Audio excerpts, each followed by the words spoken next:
और सच पूछिए तो मैं चुनाव लड़ने नहीं बल्कि बिहार की समस्या से लड़ने आया हूं। जो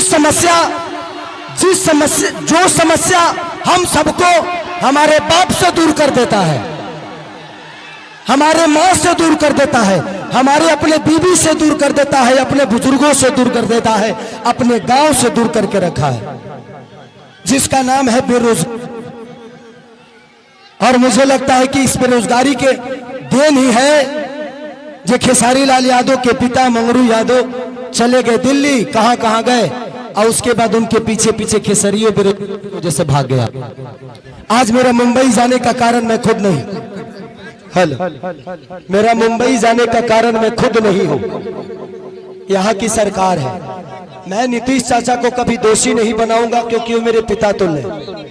वो उस इंसान का विरोध नहीं कर रहा हूं मैं, उस इंसान की सोच की और उस नीति का विरोध कर रहा हूं मैं।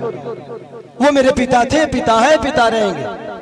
तेजस्वी भैया का एक ही संकल्प है, मैं चिल्ला के कह रहा हूं, अगर आपको लगता है कि ये आपका बेटा शायद आपके लिए कुछ कर गुजरेगा तो ही वोट देना, हमको वक्त मत देना।